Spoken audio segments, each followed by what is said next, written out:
Salut, qu'est-ce que c'est la magie pour toi?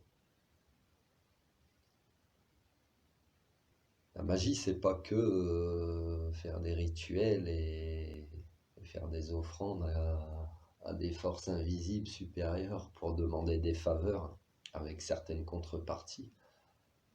La magie, elle est surtout dans tes intentions, en fait, dans ce que tu vas mettre dedans.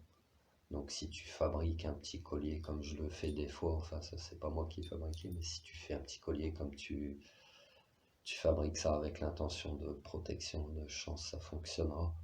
Euh, Si dans tes pensées tu en veux à quelqu'un, bah, tu en veux à ton conjoint parce qu'il est parti, euh, et au fond de ton cœur tu souhaites qu'il revienne, mais avec des intentions un petit peu, bah, j'espère qu'il va galérer, comme ça il reviendra. Tu fais déjà de la magie noire sur cette personne et tu t'en rends pas compte en fait. La puissance de tes intentions, euh, de tes pensées, c'est même pas obligé de ressortir dans tes paroles finalement. Et bien tout ça, si tu lis les 4 accords Toltec, c'est écrit dedans aussi. Euh, Toutes tes pensées ont une puissance génératrice dans la matière. C'est-à-dire que avec tes pensées, tu peux créer, en fait. Donc elle est là, la magie, si tu veux. Parce que ce que tu vas penser avec tes intentions, avec tout ce que tu mets dedans, ça va se concrétiser, ça va se réaliser. Potentiellement, d'autres personnes le ressentent. Euh, ouais.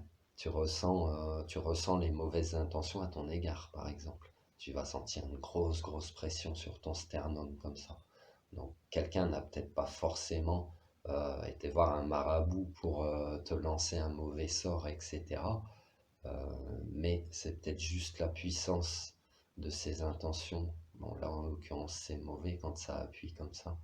Euh, la puissance de ses mauvaises intentions à ton égard que tu ressens. Et, et ça se réalise, mais ça se réalise pourquoi si tu y fais aussi, si tu lui accordes trop d'attention, c'est-à-dire que si tu es persuadé dans ta tête que ta femme t'a marabouté ou qu'elle t'a envoyé le mauvais œil pour que tu reviennes à la maison, retour d'affection ou je ne sais quoi, euh, juste le fait d'y croire lui permet d'exister, lui donne de l'importance. Donc potentiellement ça peut te créer toi-même des comportements où tu t'auto-hypnoses en fait, si tu veux. Tu vois, la magie, elle est là en fait. La magie, elle est dans tout ça. C'est-à-dire en fonction de tes réactions aussi par rapport à des intentions ou des paroles qui ont été dites. Euh, Toi-même, tu es magique si tu restes silencieux des fois, plutôt que de réagir sous le coup de tes émotions. Donc tu vois, en fait, la magie, il y en a partout. Il y a des gens qui en font, ils s'en rendent même pas compte. Euh, Tout ce qu'il faut, en fait, c'est rester dans la bienveillance, dans l'amour de son prochain et dans le libre arbitre aussi de la personne, parce que si tu fais quelque chose, même que c'est non intentionnel, mais derrière tu as quand même une intention, c'est parce que tu ne fais pas attention. Donc va au fond de ton cœur pour connaître tes intentions véritables.